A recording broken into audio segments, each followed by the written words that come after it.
ગઈકાલે શિખરણી છંદનું બંધારણ અને એનું ઉદાહરણ જોયું. કુલ 17 અક્ષરના 3 છંદ છે.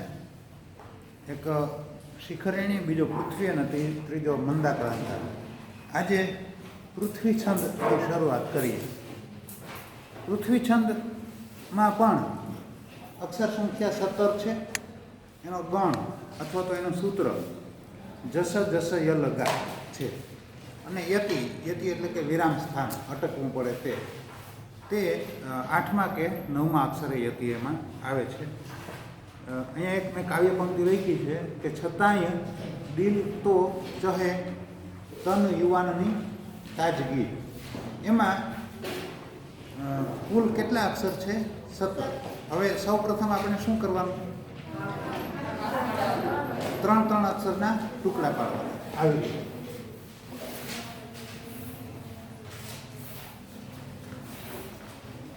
ત્યાર પછી શું કરવાનું? લઘુ ગુરુના સ્થાન પર. લઘુ ગુરુના સ્થાન માટે પેલું સૂત્ર જે છે ને, કાલે લખ્યું હતું એ ફરી હું અહીંયા લખી નાખું છું.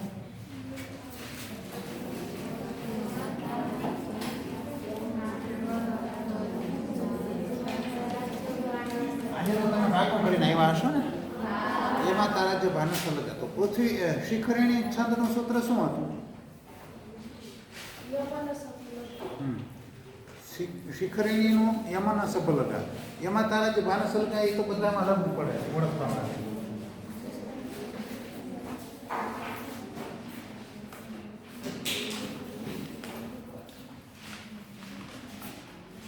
હવે લઘુ ગુરુના સ્થાન નક્કી કરવાના છે. તમારામાંથી જેને બોલવું હોય એ હાથ ઊંચો કરશે. સમૂહમાં બોલવાનું નથી. આમાં કયો અક્ષર લઘુ છે ને કયો ગુરુ છે એ કહેવાનું છે. આ લીટીમાં, આ પંક્તિ. કાલે બધું સમજાયું કે લઘુ અક્ષર એટલે એવો અક્ષર કે જેમાં રસ્વ ઈ લાગ્યું હોય તો પણ લઘુ કહેવાય, રસ્વ ઉ લાગ્યું હોય તો પણ લઘુ કહેવાય. કાનો કે માત્ર કંઈ ના લાગ્યું હોય ને ખાલી એકલો હોય એમનો તો લઘુ કહેવાય. કાનો લાગ્યો હોય તો ગુરુ, માત્રા લાગી હોય તો પણ ગુરુ, કાનો માત્રા બે લાગ્યું હોય તો પણ ગુરુ, દીર્ઘ ઉ હોય તો ગુરુ, દીર્ઘ ઈ હોય તો પણ ગુરુ. ફક્ત 3 બાબતમાં જ લઘુ થાય. ત્યારે એક તો કંઈ ના લાગ્યું હોય તો લઘુ થાય, બીજું રસ્વ ઈ એ લાગ્યું હોય તો લઘુ થાય, અને ત્રીજું રસ્વ ઉ લાગ્યું હોય તો લઘુ થાય. બાકી બધે ગુરુ. ચાલો બોલો. નહીં, એમ નહીં. લઘુ અને ગુરુ એમ બોલો તમે.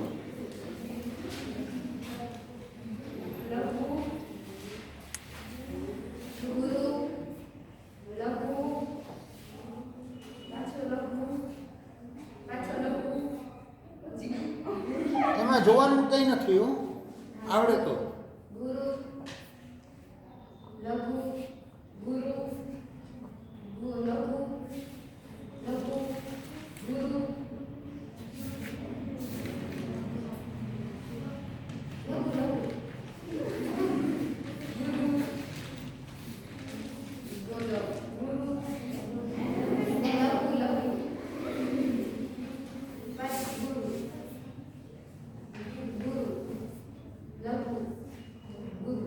જો આવી રીતે તમે કરો તો ખોટું જ પડે હો. કેટલી વખત, લગભગ 3 કે 4 વખત લઘુને ગુરુ કીધો ને ગુરુને લઘુ કીધો. એટલે 3-4 વખત નહીં, ફક્ત એક વખત આખી પંક્તિમાં એક જગ્યાએ પણ લઘુનું ગુરુ કે ગુરુનું લઘુ કરી નાખીએ એટલે સૂત્ર બેસે નહીં, સૂત્રનો જવાબ આવે નહીં. બરાબર. એટલે એ ખાસ ધ્યાન રાખવાનું લઘુ ગુરુમાં. સાવ સરળ બાબત છે કે કંઈ ના લાગ્યું હોય તો લઘુ, રસ્વ ઉ કે રસ્વ ઈ હોય તો લઘુ, બાકી બધી બાબતમાં ગુરુ. કાનો માત્ર કે દીર્ઘ ઈ કે દીર્ઘ એ બધું ગુરુ. લઘુ ક્યારે થાય? કંઈ ન લાગ્યું હોય તો, અથવા રસ્વ ઈ કે રસ્વ ઉ લાગ્યું હોય તો લઘુ. હવે ઉપરથી આપણે એક લઘુ ગુરુ લઘુ હોય એવું ગોતવાનું છે. આમાંથી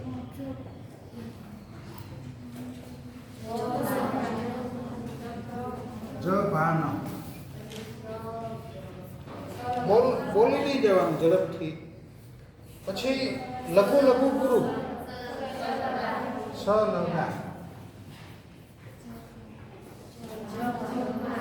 પાછું લઘુ ગુરુ લઘુ જ ભાન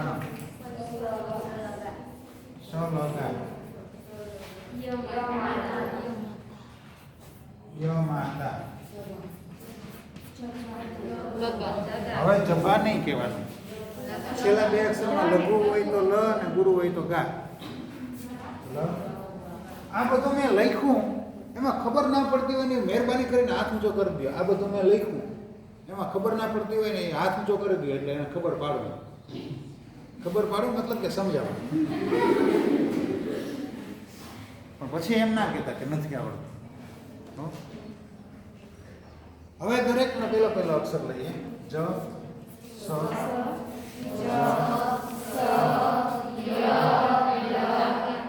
છેલ્લા બે લઈ લેવાના.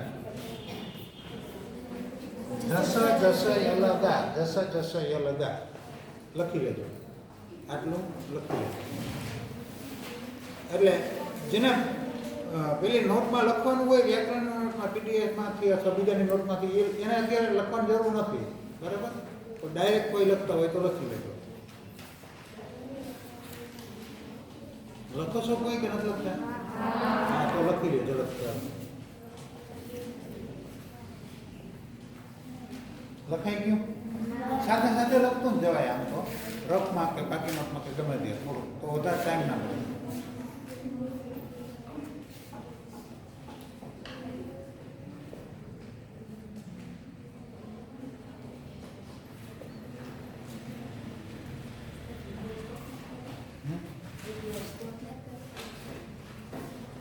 ના, ચાલુ જ રાખવું. કેમ?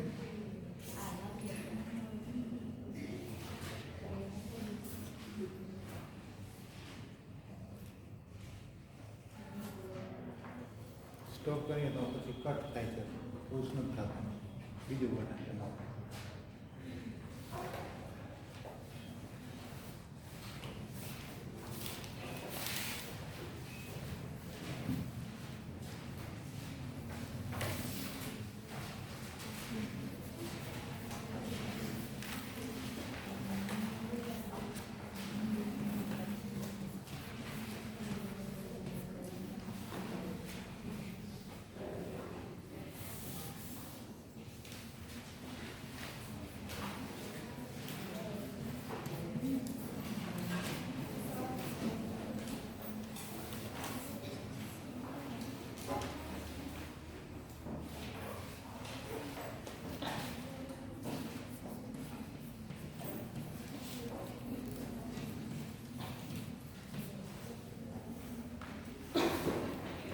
હવે તો લખાઈ ગયો હશે.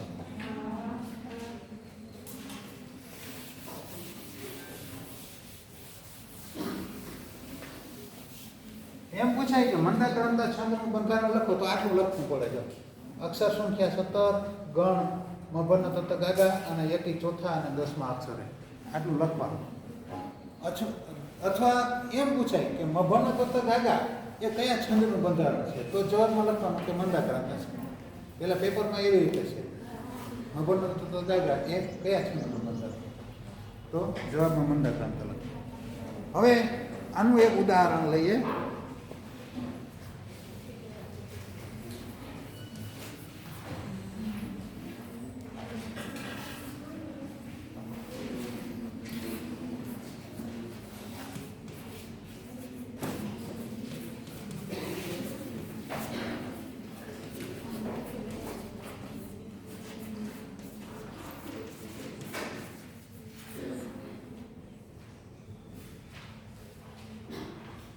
ધીમે ઉઠી શિથિલ કરને નેત્રની પાસ રાખી.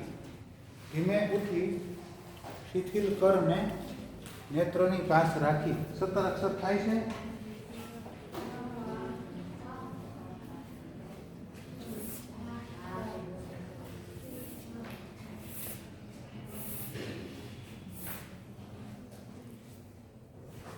ચાલો લઘુ ગુરુની નિશાની મૂકવા માટે હાથ ઊંચો કરો.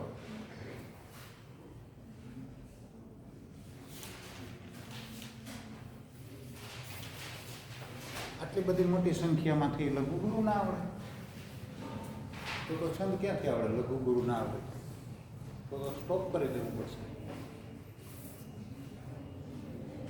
લઘુ બોલો.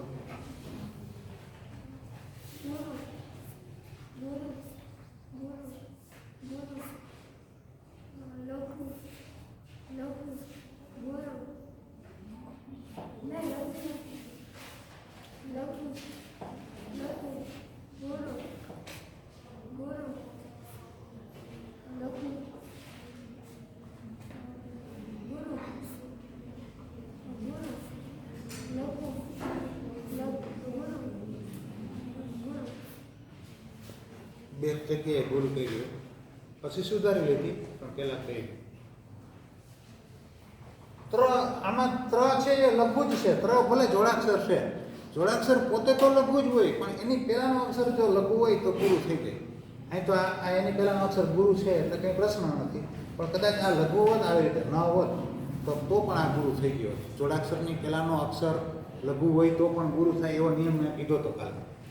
જોડાક્ષરની પહેલાનો અક્ષર લઘુ હોય તો પણ ગુરુ થાય. અહીંયા એવો કોઈ નિયમ નથી લાગ્યો. અહીંયા તો આ ઓલરેડી છે જ, ગુરુ છે જ. કદાચ ગુરુ ના હોત ને આ લઘુ હોત તો કેવો થઈ જાત? આ લઘુ હોત તો કેવો થઈ જાત? ગુરુ. શા માટે ગુરુ થઈ જાત? જોડાક્ષરની પહેલા આવ્યો એટલે જોડાક્ષર, જોડાક્ષરની પહેલા આવ્યો એટલે.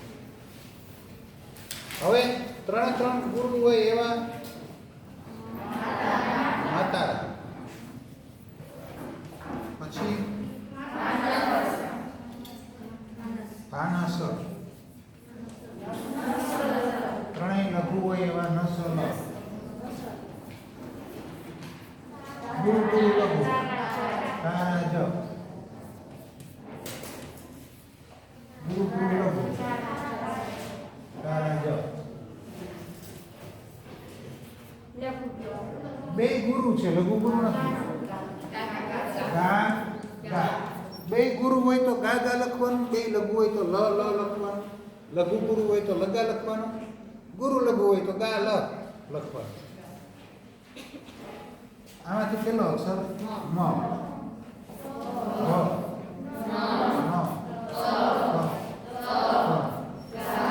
છેલ્લા બે લઈ લેવાના, છેલ્લા બંને લઈ લેવાના. ત્રણ હોય તો જ એક લેવાનો, બે હોય તો બે લઈ લેવાના, એક હોય તો એક લેવાનો, ત્રણ હોય તો એક લેવાનો, બે હોય તો બે લઈ લેવાના. મભના તત ગાગા, મભના તત ગાગા મંદક્રાંતા છંદનું ઉદાહરણ થયું. હવે પછીનો એક છંદ એવો છે કે એમાં લઘુ ગુરુના સ્થાન જોવાના નથી, માત્ર અક્ષરની સંખ્યા જ જોવાની છે, બીજું કાંઈ નહીં. અક્ષરની સંખ્યા. એ છંદનું નામ છે મનહર છંદ. શાર્દુલ વિક્રીડિત છે ક્રમમાં, પણ શાર્દુલ વિક્રીડિત પછી કરાવીશ, પહેલાં મનહર છંદ કરાવી દઉં. મનહર છંદ એવો છે, જો અહીંયા ધ્યાન આપો, મનહર છંદમાં કુલ 2 લીટી હોય, 2 પંક્તિ હોય. એમાં પહેલી લીટીમાં 16 અક્ષર હોય અને બીજી લીટીમાં 15 અક્ષર હોય. બસ, બીજું કંઈ નહીં, આટલું જ યાદ રાખવાનું. મનહર છંદ એટલે શું? તો કે કુલ 2 પંક્તિ હોય, પહેલી પંક્તિમાં 16 અક્ષર ને બીજી પંક્તિમાં 15 અક્ષર હોય, એને મનહર છંદ કહેવાય. એમાં લઘુ ગુરુના સ્થાન નક્કી કરેલા નથી અને એ કરવાના નથી.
મનહર છંદમાં કુલ 2 પંક્તિ હોય.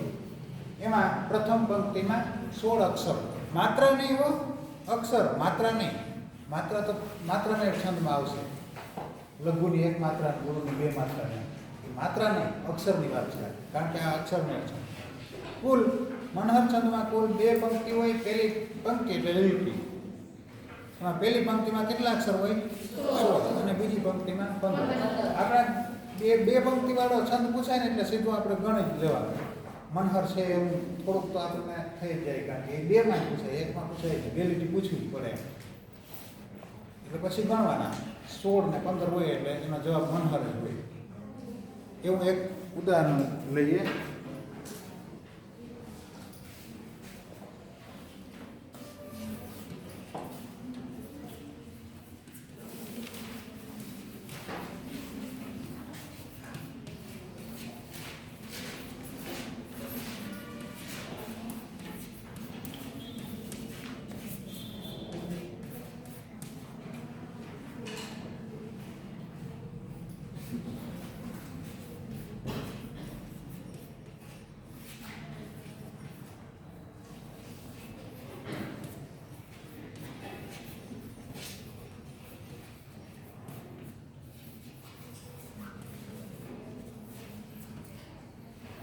આ તમે ભણી ગયા છો પ્રાથમિક શાળા. ઊંટના 18 વાંકા એવું કાવ્ય આવતું. ઊંટના 18 વાંકા એમાંથી છે. ઊંટ કહે આ સભામાં, વાંકાવાળા ભૂંડા ભૂતળમાં પશુ અને પક્ષીઓ અપાર છે. હવે એના અક્ષરો ગણીએ તો પહેલી લીટીમાં 1 2 3 4 5 6 7 8 9 10 11 12 13 14 15 ને 16 અક્ષર થયા. બીજીમાં 1 2 3 4 5 6 7 8 9 10 11 12 13 14 15 કુલ 31. આ મનહર છંદ. મનહર છંદમાં બીજું કંઈ યાદ, એમાં લઘુગુરુના સ્થાન યાદ રાખવાના નથી, ફક્ત અક્ષરની સંખ્યા જ યાદ રાખવાની છે. પહેલી લીટીમાં 15 અક્ષર હોય, બીજી લીટીમાં પહેલી લીટીમાં 16 અક્ષર હોય, બીજી લીટીમાં 15 હોય તો શું કહેવાય? મનહર છંદ. બસ.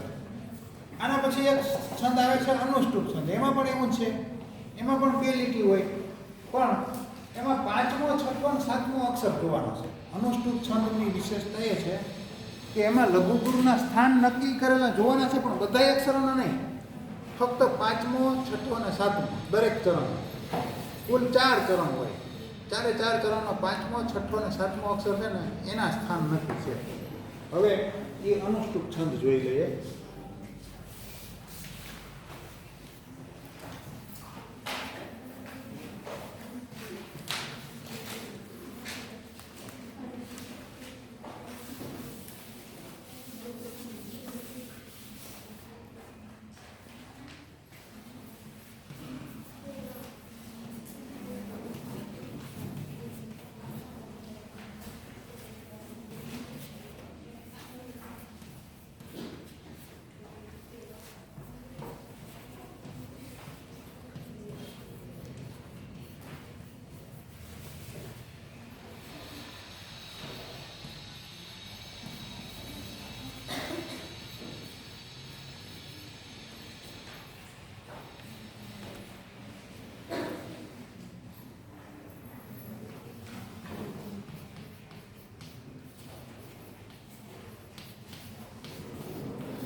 આ અનુષ્ટુપ છંદનું બંધારણ છે.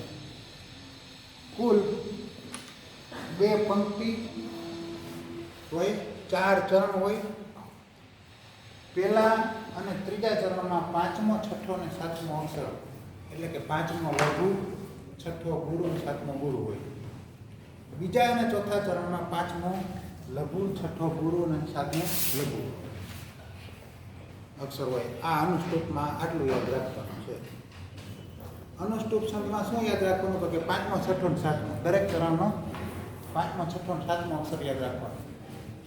પહેલા ચરણમાં પહેલા ને ત્રીજા, તો પહેલું ને ત્રીજું કોને કેવું એ સમજાવું. આમ તો ખબર છે, કીધું હતું કાલે.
છાયા તો વડલા જેવી, ભાવ તો નંદના સમ, દેવોના ધામના જેવું, હૈડું જાણે હિમાલય. ચાલો, આમાં પહેલું અને ત્રીજું ચરણ કોને કોને કહેવાય? પહેલું ચરણ કયું કહેવાય? હા. ત્રીજું ચરણ કયું કહેવાય? હા, આ ત્રીજું. બીજું ભાવ તો નંદના સમ, અને ચોથું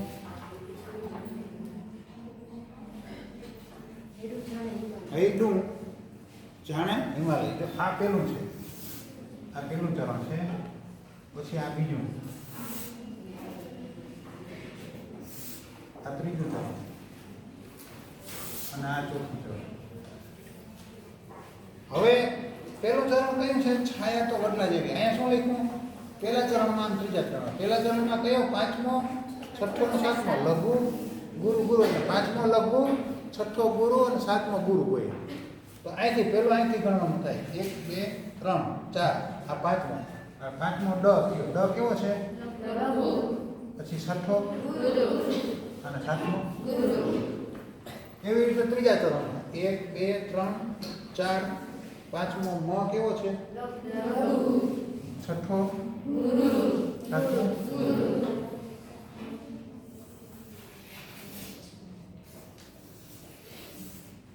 ત્યાર પછી હવે બીજું ચરણ ક્યાંથી શરૂ થાય? ચાર આગળ. તો અહીંથી ગણવાનું 1 2 3 4. પાંચમું લઘુ ગુરુ લઘુ. આ ચોથું ચરણ અહીંથી શરૂ થાય 1 2 3 4. પાંચમો કેવો છે? આ રસ્વ છે એટલે લઘુ રસ્વ. લઘુ ગુરુ લઘુ. તો આ અનુષ્ટુપ છંદનું બંધારણ છે. અનુષ્ટુપ છંદમાં આવી રીતે અનુષ્ટુપ છંદનું બંધારણ પૂછાય તો શું લખવાનું? તો આમ લખવાનું કે કુલ 2 પંક્તિ, 4 ચરણ, દરેક ચરણમાં 8 અક્ષર હોય. પહેલા અને આ બધું લખવું પડે. પહેલા અને ત્રીજા ચરણમાં પાંચમો, છઠ્ઠો અને સાતમો અક્ષર લઘુ ગુરુ ગુરુ હોય. બીજા અને ચોથા ચરણમાં પાંચમો, છઠ્ઠો અને સાતમો અક્ષર લઘુ ગુરુ લઘુ હોય. આટલું બધું લખવું પડે અનુષ્ટુપ છંદનું બંધારણ પૂછાય ત્યારે. અને ઓળખવામાં એ ધ્યાન રાખવાનું. એમાં અનુષ્ટુપ છંદમાં લઘુ ગુરુના સ્થાન નક્કી છે, પણ બધા અક્ષરોના નહીં, ફક્ત કેટલામાં અક્ષરના? પાંચમો, છઠ્ઠો અને સાતમો. ત્યાર પછી એક 19 અક્ષરનો છંદ છે, એ આપણે જોઈએ. તો એ છે શાર્દુલ વિક્રીડિત છંદ.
શાર્દુલ વિપરીત છંદમાં કુલ 19 અક્ષર હોય. 19 અક્ષરનો આ એક જ છંદ છે. એટલે 19 અક્ષર આપણે સૌ પ્રથમ તો છંદની પંક્તિ પૂછાય કે નીચેની કાવ્ય પંક્તિનો છંદ ઓળખાવો ત્યારે એના અક્ષર ગણવાના. અક્ષર ગણીએ અને 19 થાય તો આપણે 99% તો એમ સમજી લેવાનું કે આનો જવાબ 99% શાર્દુલ વિપરીત હશે. પછી એનું બંધારણ બેસાડવાનું. જો એમ સૂત્ર મળી જતું હોય તો એ શાર્દુલ વિપરીત જ હોય. સૂત્રમાં પણ આખું સૂત્ર ના મળે અને શરૂઆતમાં આપણે બહુ ઉતાવળ હોય, ટાઈમ ના હોય તો શરૂઆતના 1-2 અક્ષર મળી જાય. દાખલા તરીકે જશે મસ જશે તો છે તો શરૂઆતમાં મ અને સ મળી જાય, 19 અક્ષર હોય તો અંદાજ તો આવી જ જાય. છતાં ટાઈમ હોય તો આખું સૂત્ર બેસાડી જ દેવાનું.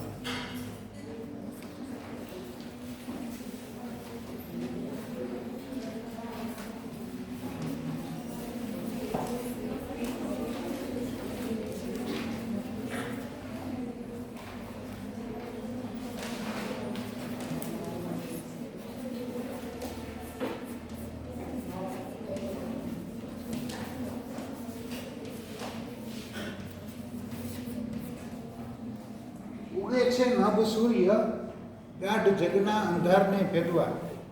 ઉગે છે નભ સૂર્ય ગાઢ જગના અંધારને ભેદવા. અક્ષર ગણો. થઈ ગયા?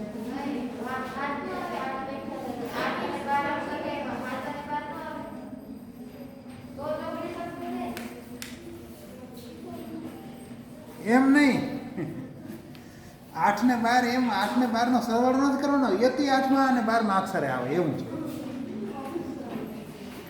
સમજાય? યતિ એટલે અટકવાનું જે સ્થાન છે એ 8માં અને 12માં અક્ષરે. એનો સરવાળો કરીને 19 કરવાના નથી. સમજાય છે?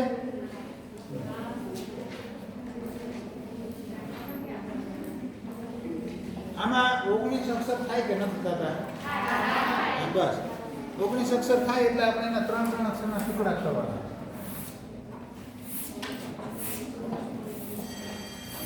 એમાં છેલ્લે એક જ વધે. જો ભાગી ગઈ ઓલી ઊભી થઈને દફતરની અંદર નોટ નાખી દીધી. કોઈએ હલવાનું નથી. હું આના લઘુ ગુરુ અને સૂત્ર લખી નાખું છું, એ લખીને જ જવાનું છે.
મસ જસ તત્વગા.